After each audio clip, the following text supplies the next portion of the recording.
Munduan 1300 milioitik gora pertsona bizi dira egunean euro bakar bat irabazi gabe. Biztanle aberatsenen 10%ak berea du mundu osoko aberastasunen 85% baino gehiago. Pobrezia, giza eskubideen urraketa, eskubide sozialen murrizketa, gatazken ugalketa, ingurumen arazoak, aberastasunaren banaketa bidegabea, emakumeen bazterketa. Zerk sortzen ditu bidegabekeria horiek? Eta noren erruz sortzen dira? Besoa gurutzatuta egon behar aldugu?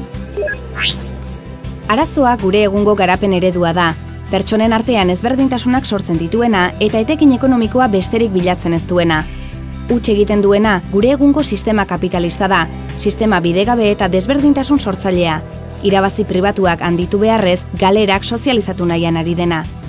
Egungo sistemak iparraldeko enpresak herrialde pobretuetan kokatzea begionez ikusten du, beren probetxurako erabiltzeko bertako baliabide natural ugariak eta lanesku merkea. Herrialde horietako biztanleen eskubideak zapaltzen ari direla ez dute kontutan hartzen, ingurumena kutsatzen eta bertako populazioa beren lurretatik kanporatzen. Herrialde garatuetako ekonomien hazkunde erritmoari eusteko behar diren baliabide energetikoak eskuratzeko irrikak, gerrak eta gatazka armatuak sortzen ditu, kaltetuenak bertako herritarrak direlarik. Urrunago joan gabe, 2009an Espainiako gobernuak egunean 51 milioi euro eralgi zituen gastu militarretan. Nazio Batuak Munduko Bankua edo nazioarteko moneta funtsa bezalako nazioarteko erakunde handiak ere konplize dira sistema horretan.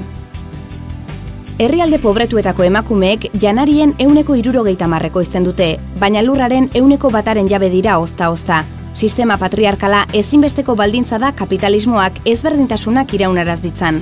Hala, munduko herrialde guztietan dago emakumeen aurkako bazterketa eta indarkeria. Euskadin, gizarte bazterketa pairatzeko arriskua duten pertsona guztien 82% emakumeak dira. Sistema honek krisi ekologiko larri bat ere sortu du. Planetaren beroketa eta baliabide naturalen ahitze eta degradazioa bultzatu dituelako. Paradoxikoki baina, hegoaldeko herrialdeak dira planetaren hondamendiarekin zerikusi gutxien dutenak, eta halere gogorren pairatzen dituztenak. Planeta osoa Euskadin bizigaren moduan biziko balitz, 3 planeta beharko genituzke. Baina egoera hau aldatzea geure esku dago. Kontzientzia hartu behar dugu eta gure inguruan ikusten ditugun injustizia, ezberdintasun eta pobrezia egoerak salatu. Gure espiritu kritikoa zorroztu egin behar dugu eta errudunak atzaz erakutsi. Politikaren eta zibilizazioaren krisia da hau. Denok gauza bera nahi dugu, zoriontsuak izatea.